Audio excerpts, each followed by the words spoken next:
on. Here we go.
Want light up?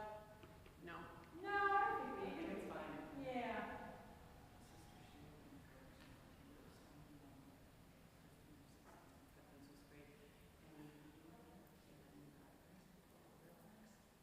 Turn it back in, correct it.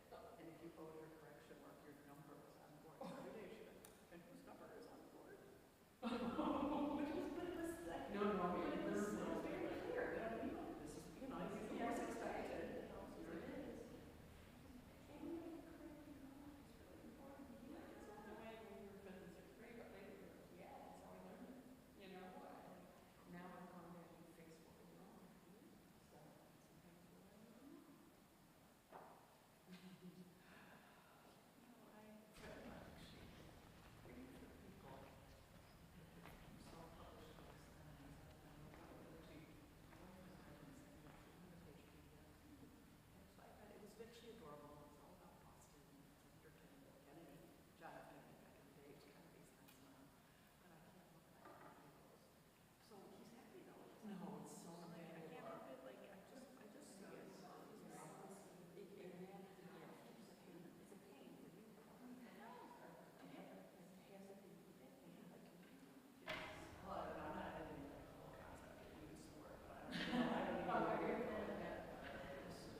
All right, I think we're going to get going.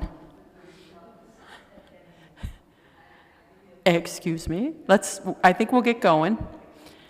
I want to introduce my friend and the recently retired executive director of Water for South Sudan, who was with Salva since the beginning. So she's going to tell us a little bit about what's going on there now, and also your own well that you sponsored years ago. So, and just remember, you got to be really close to this. Yeah. Hi, everyone. I'm Lynn Malooly. Yeah. And yeah, delighted to be here. And Holly's my good friend. We actually homeschooled our kids together, so we go way back.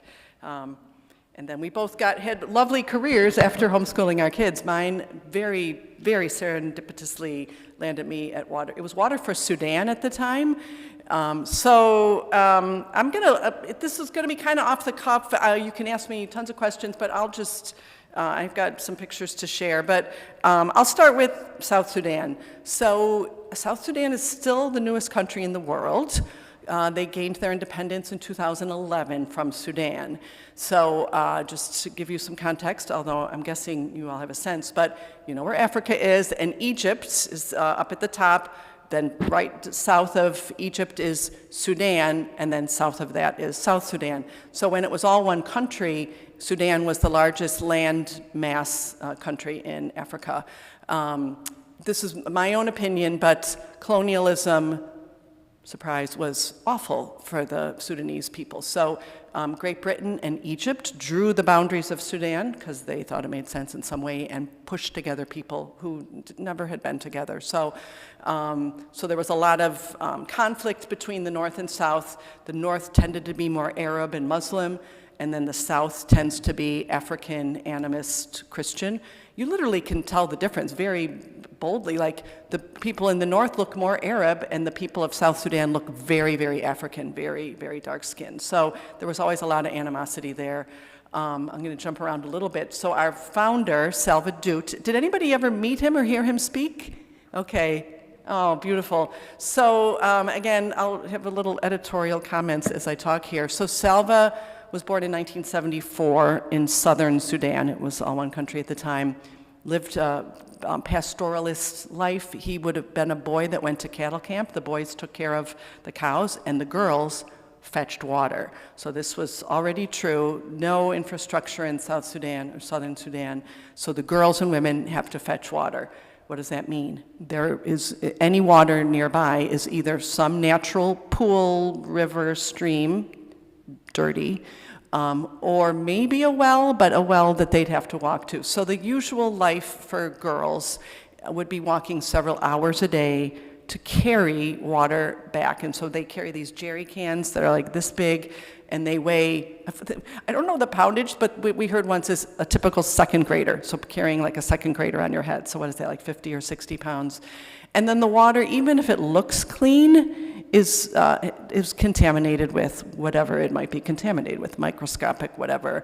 Side note, I stopped filtering my water after I worked at Water for South Sudan for a while, because we have municipal water treatment here, and I trust that they're taking care of the things. In South Sudan, it's just not true.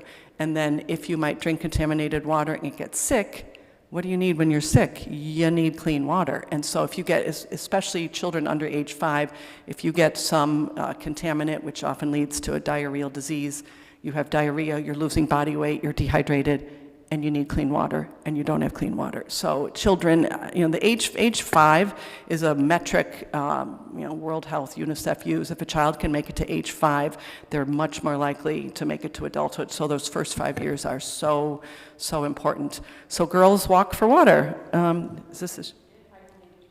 Okay, no, I think, is it back up?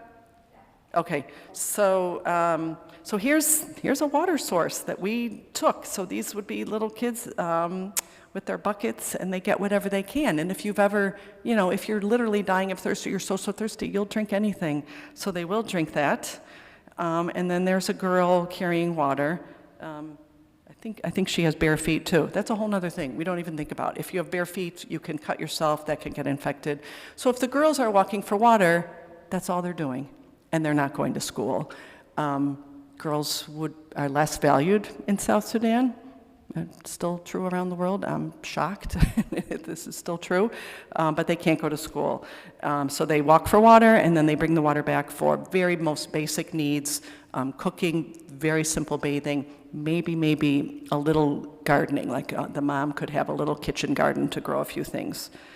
And then the other thing, so I think walking for water as an idea, I think it's become more known in the last 20 years. Things we don't talk about as much as sanitation, which is toilets. So I don't know, how many toilets are in this building? Like, enough, plenty, right? But when you don't have access to toilets, you squat behind a bush, and that leads to other problems. When girls hit puberty, if they are lucky enough to be going to school, once they start getting their periods, they quite often drop out because you can't go to school, be away from home all day without water. And so even if you have a school, which is often just sitting under the tree with a teacher, there's very often not a bathroom there. So the girls, they might start, they skip one week a month, and then after a while they might just drop out. So the girls just suffer. So we also, in addition to drilling fresh water wells, we install latrines, very, very simple latrines. So South Sudan is landlocked. When they became independent, they were landlocked. Not much, there is water. The Nile River goes through South Sudan, but there are underground aquifers, but they are 100 to 300 feet below the earth. So there is just, people would try to hand dig a well. There's no way they can dig that deep. So we've got drilling machines, we've got big things that can drill down into that. There's our drilling rig, and then when the water comes up, it's clean. So Mother Nature is amazing. So 100 to 300 feet down, water comes down in rain during the rainy season, and it gets filtered through sand, rock, gravel down to these deep aquifers. When it comes up, we test it, but it's usually clean, because that's nature's way. Now, if you're going to store it and things, you might have to, but the people, they take it for their daily use, and so if it's clean, they're good to go. If it's not clean, we shock it. We pour chlorine down to shock the well. So once a village has clean water, it really changes everything. So the girls and women are no longer walking for water. They could maybe think about trying to get a school. Again, I use that lightly. They have a teacher for the kids. The women can cook more nutritious food for their families. They might have a very simple garden, growing natural collard greens, onions, for their own families, and then maybe sell extras at market. So you have the very beginnings of economic improvement. It's so simple, it's so basic, but the women even say, when we go back and talk to them, what's changed? And we have our American idea of what might change, and they say, my children are not dying. And that's a big plus. And then once a community has a well, little improvements can happen. There might be a school, there might be a market, and then the people are in charge. We turn the wells over to the community. They usually pick someone to maintain the well, and then the community decides how they might pay that person. There might be little payments. It might be barter. People might give chickens or vegetables to the person. But we also teach them how to maintain the well, because we've now drilled over 600 wells, so we can't be going back to fix one every time one breaks, and everything breaks. And we've also been involved in some initiatives to train more pump mechanics, because that could be a livelihood, and specifically training women. Even if women are illiterate, they learn, they get it, they know how to do it, and they're already more familiar with the wells, because they're very simple hand pumps, so they already know how to do that, so they're very, very motivated. So that's been a pretty successful endeavor. So you lead to stability, economic growth, education, but I'll talk about stability for a minute. So our world is so unstable, and instability leads to instability. If a community is unstable, people might want to leave, they might want to migrate, they become refugees. But the flip side is, if we can help them be more stable, that can breed stability also.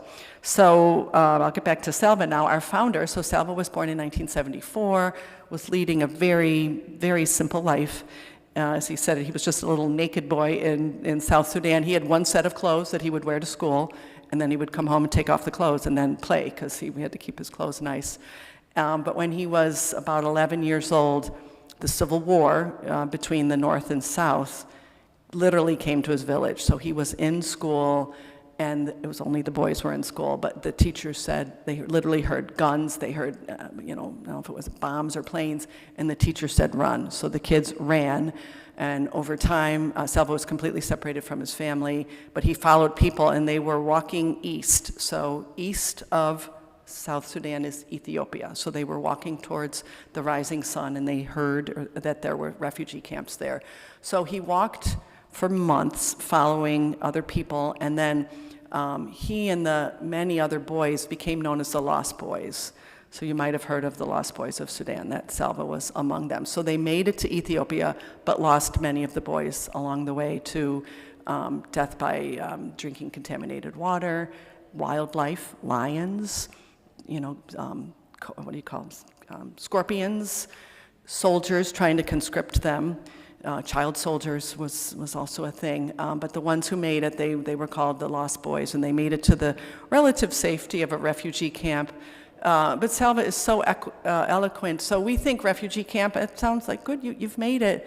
In reality, it's a prison. There's barbed wire around the place. You can't leave. I mean, yes, you're safe, but, there's not enough food and all this. So he grew up there. So he got there by the time he's, maybe he's 12.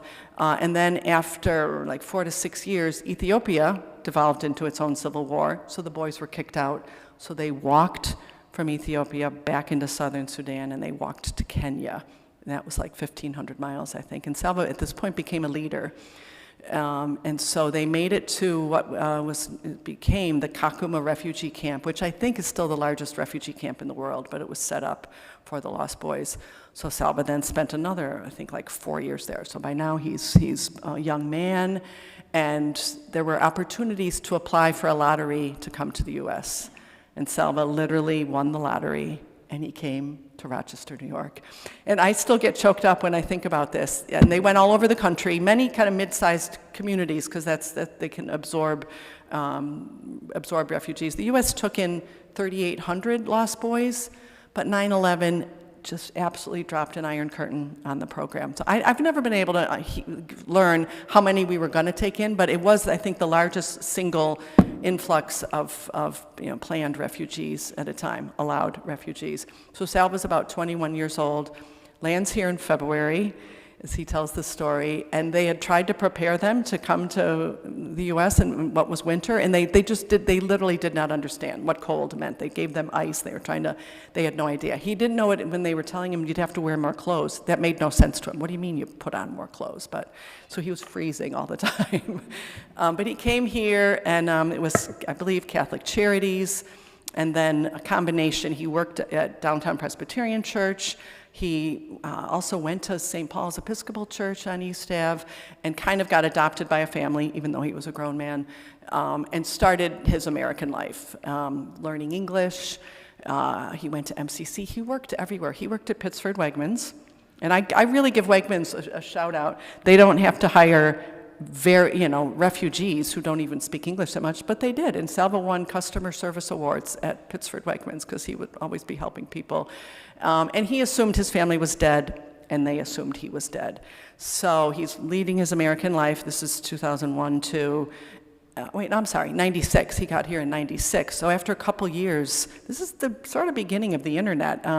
He had a cousin somewhere else in Africa who got online and saw a list of UN hospitals in southern Sudan, and he found that Salva's dad was in a hospital clinic in southern Sudan. So Salva got his Rochester friends to raise some money, and he goes back, and he makes his way, and he had to walk the last, 50 or more miles to get to this clinic, and he finds his dad. He instantly knew who his dad was, but his dad didn't know who he was because he was a grown man, and he said, "I'm Salva, your son."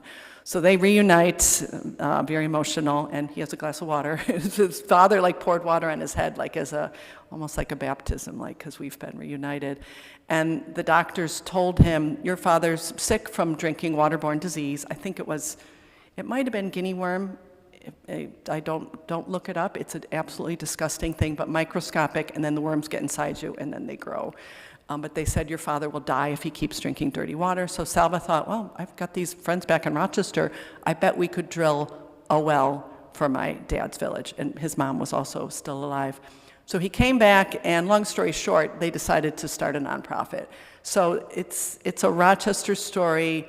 I've lived my whole adult life here almost, but I'm not from here. But I'm so proud of Rochester, because it was the Rochester. Salva had the vision, he had the charisma, he knew exactly what he wanted, but he didn't have the business smarts. And it was through Dupsy and St. Paul's, and then Rotary came in early.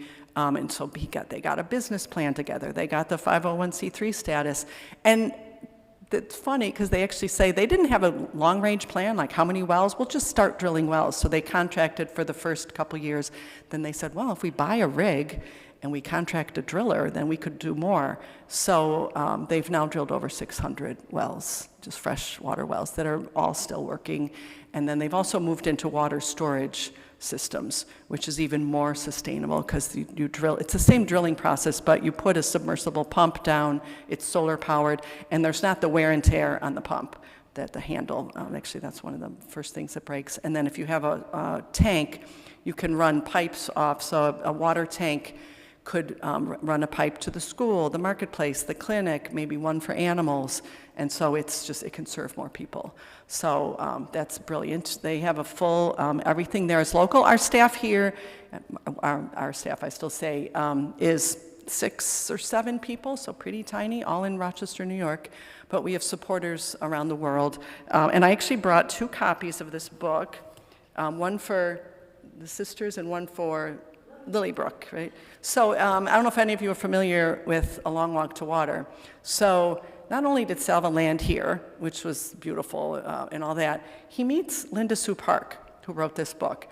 Linda Sue Park is a Newbery Award-winning author. So it's the highest award in children's literature, like Charlotte's Web won the Newbery. So she had won it already for a book called A Single Shard.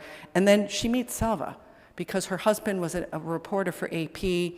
He had read about Salva, and then he went to South Sudan with Salva, and then he comes back. His name's Ben Dobbin, and he was just telling his wife about it, and he said, you should meet her. So she meets Salva, they become friends, she said, I fell in love with him. And then after a couple years, she literally thought, geez, I could write a book about him. So she was very intentional. She wrote a book, it's middle school level, but it does it a disservice. It's not a middle school book per se. It's so well written, it's so beautiful. So this book starts showing up across the country, and librarians, shout out for libraries, school librarians, the way I was told to me is they would get a stack of books at the beginning of the school. You're like, oh, who's got a book out? Oh, Linda Sue Park has a book, let's see. And they started reading it and passing it to the English teachers, who just started devouring it. And at the time, it really fit for the 7th grade core curriculum. So all these school districts across the country started picking it up. It's a fast read, which she was intentional about. If it's too long, you can't use it in school because you got to keep moving on.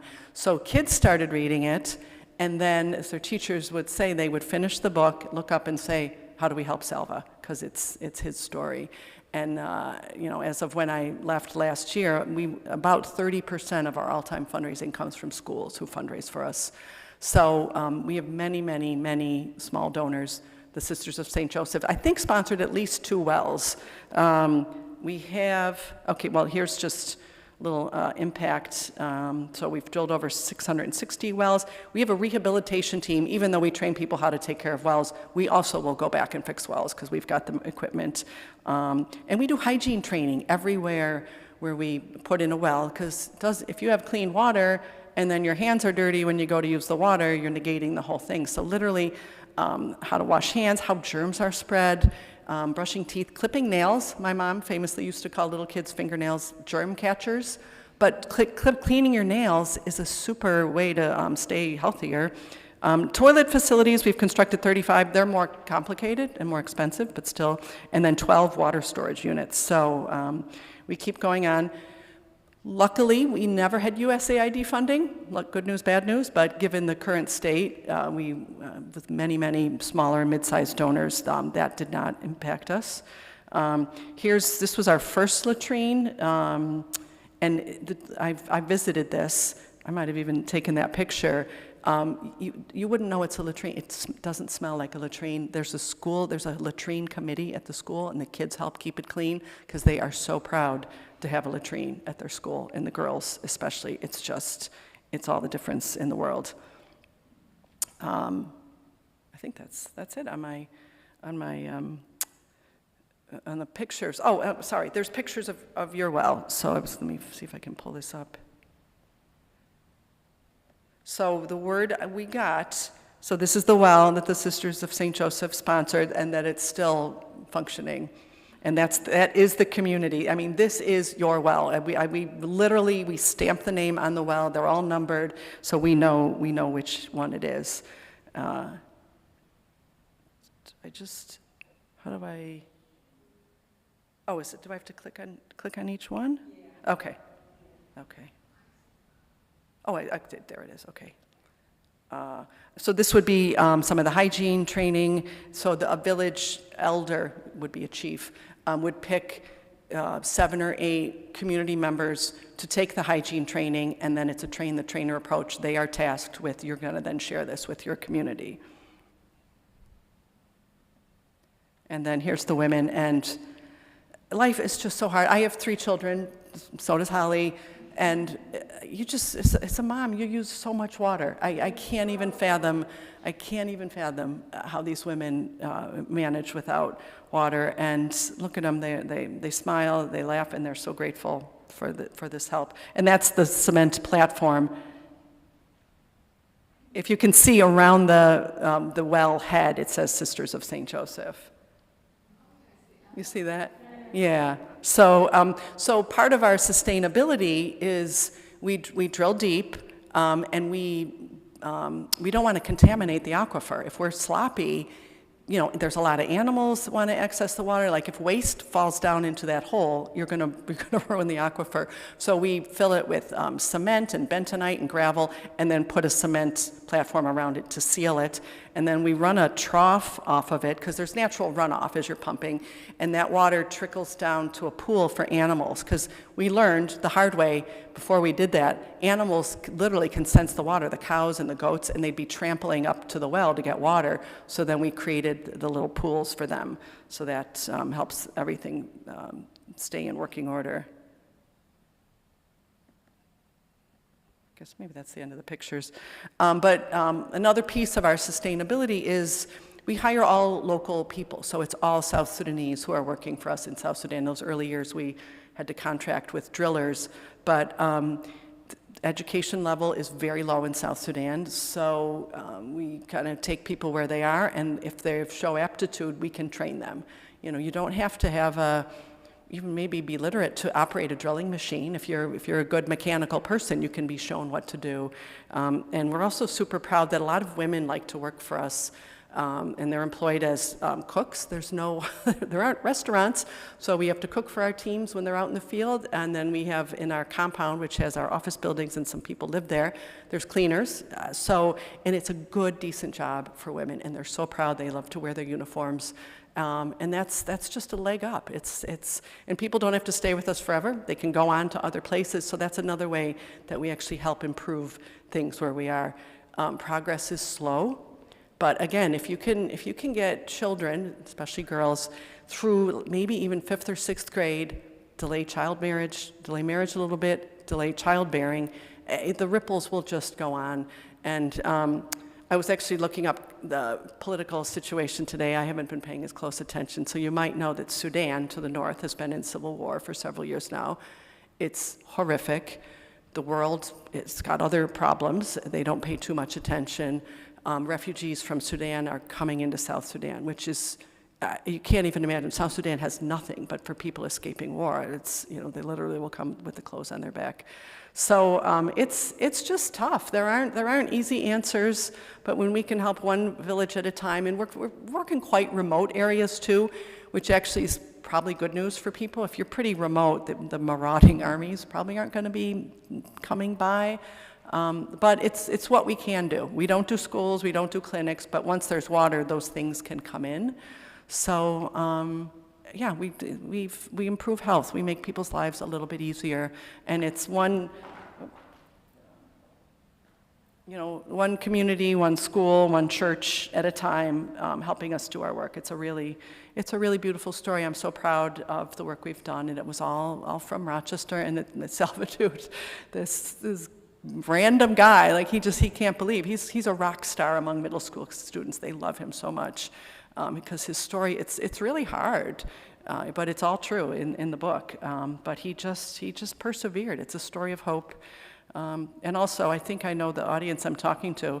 The refugees, the U.S. used to let in people, and look what Salva did. They let in this 21-year-old kid from South Sudan with nothing, and look what he did with what he got here. He turned around. So the numbers, at least 500,000 people every day are getting clean water because of our work, and that's because the U.S. let in this skinny little guy from Africa. So anyway, that's my little speech there. But happy to answer questions, chat about anything else. I'm sure I forgot a few things. Yeah. I first want to say when they first came, Salva was saying, when they got off the plane, one of the kids said, "Will anything eat me?" Because they'd been in the jungle for so long and they were afraid of all kinds of awful things. I know. Oh, yeah, Okay. yeah. Yeah. What I want to know is, you built 600 wells. That's a lot. Yeah. Is that halfway? I mean, do you need 20,000 wells? How many more do we plan to Excellent build? question, and we get asked that a lot. Short answer is we don't know. We have work for the rest of my lifetime, I'm sure. So in the beginning, when they would put in a well, they would ask the village chief, like, how many people does this serve? And we were getting numbers 2,000-3,000 people. So maybe they weren't coming every day. So we've gotten it down to maybe 600 to 800 people using a well. But imagine 600 people using, one sink here. It's not enough. We could go back and put in 2 or 3 wells everywhere we've put in one. And then people could have, maybe a daily bath. Maybe there'd be a little more water for irrigation. And people also often ask, will the water run out in the aquifer? My cheeky response is, what about our aquifers in our country that we're draining dry? People take the water they need for that day.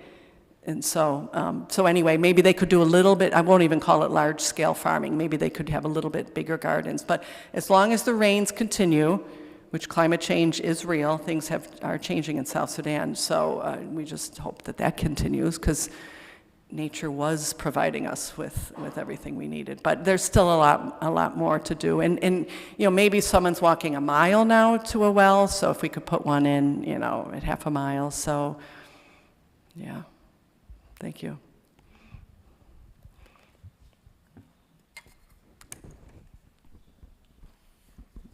So is Salva still working with the organization, or going back and forth to South Sudan, or what is he doing now? Yeah, thank you. He has stepped back. So in the early years, I started with them in 2010. They were founded in 2003. He would split his time half and half. But when South Sudan became independent, he was pushing 40, I think, and he was like a man without a country, going back and forth. So he decided he wanted to live in South Sudan and raise a family there. So he got married. He now has 4 kids. They actually live in Uganda because the schools are better and it's a little more secure. And he comes here once a year.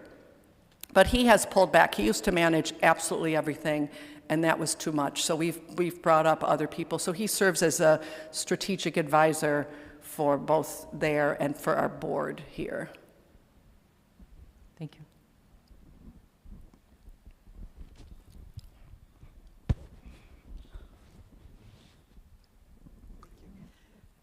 Could you tell us a little bit about the government of South Sudan at this point in time? Are they truly independent? They are. They're their own country. They have a flag. They have a national anthem. So they became independent in 2011. When you have a shared enemy, it brings you together. So their shared enemy was the North, and then they became independent and tragically devolved into fighting against each other again. So I think there's like 63 tribes in South Sudan, but the 2 main ones, the Dinka and Nuer, are back to fighting each other. So they've had sporadic violence, and the president has been there now since 2011, and he kept promising elections I don't even think there's a constitution yet. So again, looking at us, we've got our own problems here, but we have a constitution. We have a few things that work in theory, but they're in dire straits. I am hopeful that young people, we've met college students in South Sudan, and boy, are they hungry. Hungry for to make their country a better place, for learning. Make the old folks go away. But it's, the president's name is Salva Kiir. Personal opinion, he's a disaster. He needs to go. He's not, I think, physically not well at all. So, no, they struggle. But one of my observations over time, so when people get a well, it becomes a community resource. It's a shared resource, and they have to learn how to take care of it together. This is so simple, but literally when they have this idea of, we take care of this together, in this grassroots idea, it can, I think, start planting the seeds of, we're people of a state. There's, they keep going back and forth on how many states they have. I think there's 10 states now. But this idea of we can manage things together and then have rights to vote. And then the other tragic thing is, with such low levels of education, people are very easily manipulated. So those ethnic conflicts, people are told, your guy dissed my guy, and so I have to kill you. But because people are uneducated, they're easily manipulated. So all these things feed in together. So if we can get water first, hopefully that brings health, and then education absolutely has to come. In one of your pictures, I noticed a young girl. She was carrying the water containers, and she had no shoes on. Now, how do they do that in the hot sand? Is it very hot? Painfully, yeah. Their feet get hardened. Again, that's not even something we think of. I assume you don't have tons of shoes like maybe I do, but that's another tragic thing. You could step on a thorn and then it becomes infected. So, yeah, it's terrible. It's absolutely terrible. But their mother tells them to go get water. They go get water. Yeah. Separately, I know a woman, do you guys know Souls for Souls? Have you heard of that? Yeah, so there's a nonprofit, and I know a woman in Rochester. In fact, I can hook you up if you guys have, they can take shoes in any condition, and they ship them to third world countries to people who then fix them and sell them. And they say they'll take it in any shape. And the people who are buying the shoes pay for the shipping. So it's a beautiful, beautiful thing. And yeah, and they'll take high heels, they'll take, yeah. Yeah, but no, all the things, you just can't even imagine how hard so many things are. How does the infighting affect your ability to go drill? Great question. Yeah, so we will not drill in an area that's unsafe because we will not put our people in danger. So we have ever had to adjust. We usually plan out, we can drill during the dry season, which is roughly December, January through May. But if there's active fighting in an area, we won't go there. And we'll say, we'll try to come back, but we're not going to put our people and equipment at risk either. So the country is very big. The road conditions. So you might know we have potholes here that are kind of bad. One time, our country director, AJ, was here, and I picked him up from the airport, and we're driving, and he goes, your roads are so great here. I love, and even though we have all the potholes, their roads are horrific. So even if you're going anywhere, maybe you could drive 30 or 40 miles an hour. So it's very hard it's hard to travel. It's hard to get very far, too. So then we become this, we have tended to drill in a 100-mile radius of our compound because it just gets harder and harder if we're driving so far away. And there aren't gas stations. We have to bring all our gasoline and all the food. And it says, someone described it to me when I started, it's like going to the moon. They have to bring absolutely everything they're going to need. Yeah, including they'll dig a little latrine. So wherever they're going to be drinking, they dig a little hole, and that's where you go.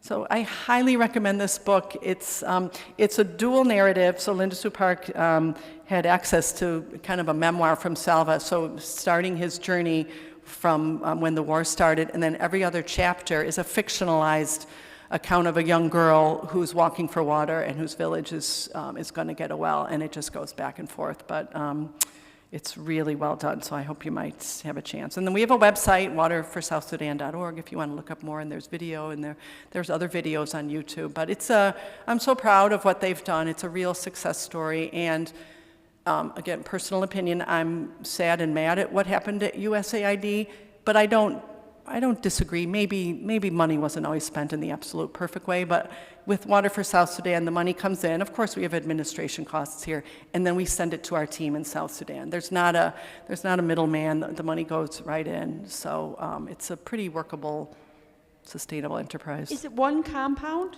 or do you have several sites? You mentioned we have one main compound. So they did buy some land in Juba, the capital, just to be nearer to big, other NGOs and things like that. But they haven't built anything on that yet. So right now, one main compound. Yeah.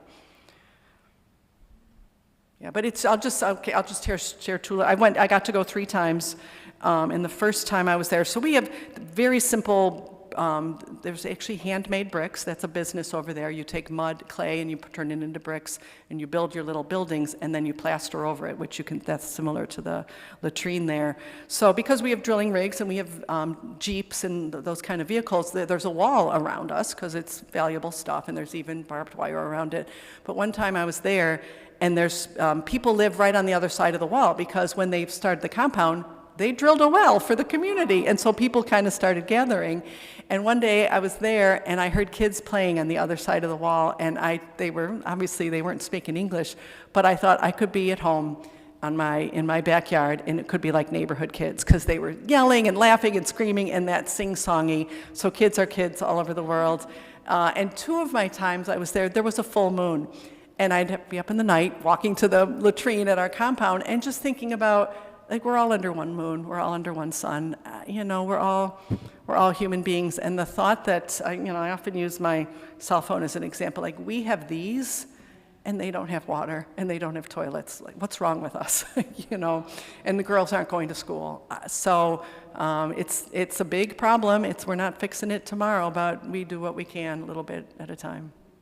I will just add list of things, the most important things to address climate change. I think in the top 5, one of the top 5 is educate girls. Yeah. Yes. Women, girls. Oh my gosh. It's educate a girl, change the world. Yeah. I mean, and I must say, the kids who fundraise, it tends to be the girls. I mean, some of these powerhouse kids. A well used to cost $15,000.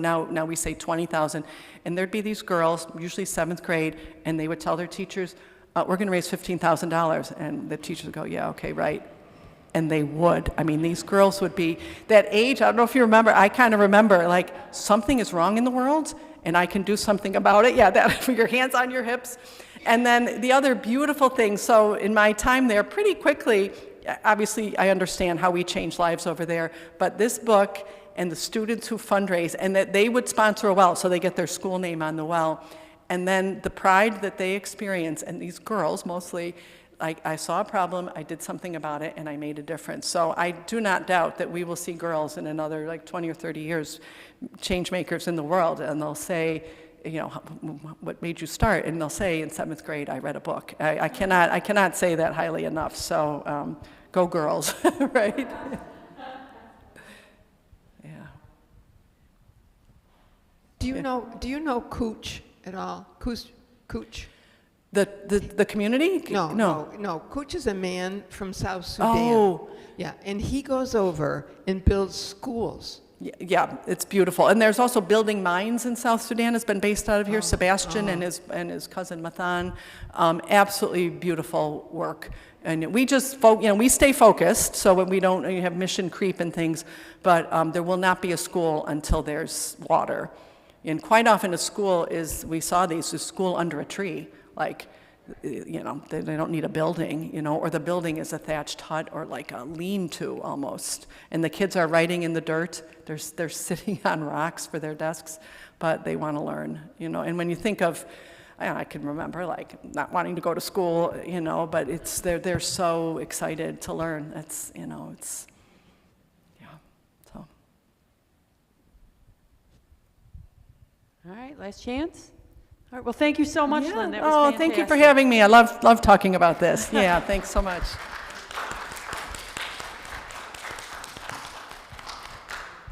He looks so smart. Oh, I know, yeah.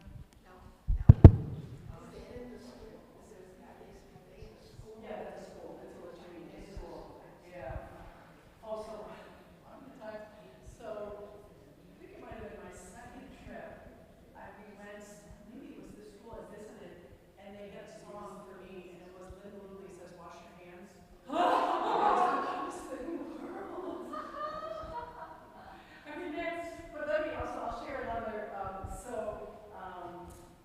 they have big trucks and they have our logo, stamped on the truck. And when Salvo first started, some of these places, it's hard to believe. They might have never seen a truck or a vehicle, so they come driving in with the trucks, and people would think they were Salva's trucks. Like, oh, you must be so rich to own these trucks. And Salva would say to them, no, these aren't my trucks. It's Water for South Sudan. It's my friends in America who are helping us. And they would say, how do they know about us? And Salva said, well, I tell them. And Salva said, why do they care? And he said, because, again, that's who we are, I think, right? He said, because they care, because Americans at our heart, I think that is who we are. So this, again, I'll be Pollyanna today. I mean, these are good stories. They're hard, but these are good stories, and there is good news going on. And Americans do want to help. They really do, and share their surplus. Yeah, aren't they beautiful? Aren't they beautiful? Yes, yes. So I'll leave these. Yeah, no, that's fantastic. Thank you so much. They're lovely. Yeah, it's always fun to talk like at the high level. Like, I didn't want to retire from that. It was all the other stress. Yeah. Those elements are not.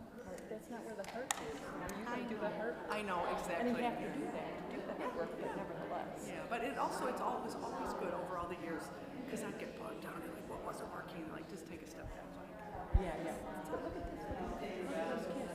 Their faces. You know So what we I mean? also, we have many like aspirations to someday go back and find. We have several iconic photos like from the early years, and like go back and find some of those kids. Yeah. And see where they are. I mean, I'm sure some of the girls got married and started having babies right away, but find some success But stories. even if they did, you know what? They have. They've seen something different. They know something different. Right. You know what I mean? Even like immigrants in this country, my mom's mom had an 8th grade education. Yeah. But they sent my mom to college. Exactly. Exactly. And they have a cast. They're like, you know what I mean? And even just seeing stand for company. Yeah. And the men to like who want to send you guys to school. Yeah. The women who are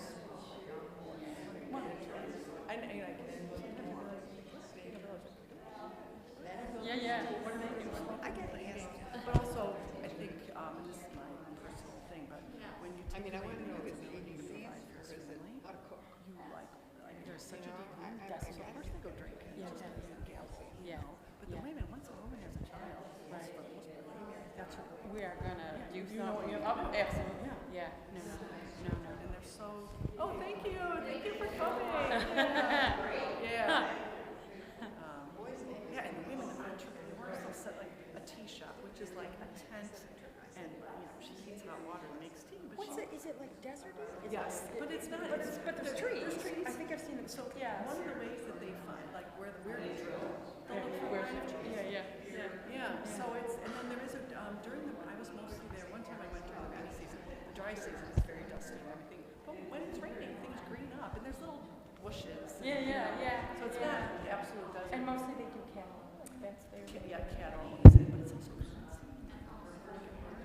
Yeah. The groom pays the brides. The dowry of cows, like 100 cows or something. Oh my God. It's so different. And we went to a goat farm for the weekend, Ron and I, because I have always wanted to try goat yoga, and so he got me he was like, for Christmas, we'll go to this thing, so we stayed in Missouri, and it was Like like, it's down the Finger Lakes, right? no, it's a different one. It's over by kind of Schenectady, over like, and it was super cute, and but no electricity, you have solar panels to charge your phone, so go up there. And then, no one and by then, like, and they were supposed to have a solar shower, they didn't, and by then I'm like, oh, I'm so tired, this is so gross, and then I'm hearing this, and I'm like, oh my God, I can't even hear it, you know? Oh, Yeah, yeah. yes, do. You know, Yeah. Fast Street, it's Actually, just. take a bookmark with. I want to give one to, I'm gonna have Pat do that. It's in every public library. Yeah,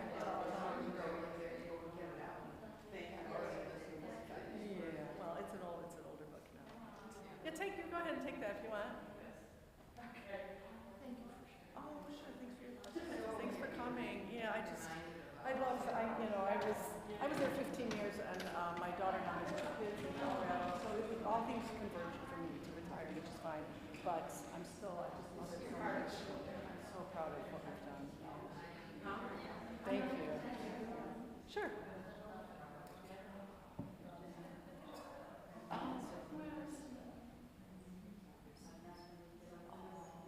course. Yeah.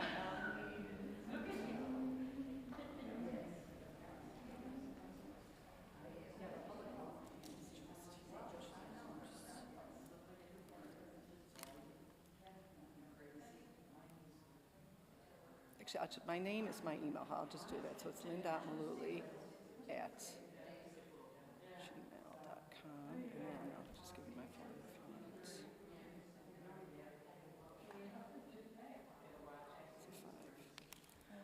want. Oh, sure.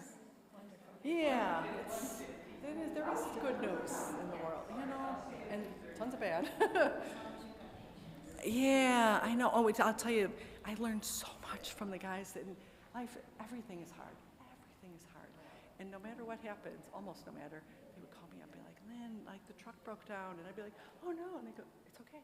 It's okay. They don't waste a minute bemoaning something. They're like, okay, now what? You know, which is, boy, we can learn a few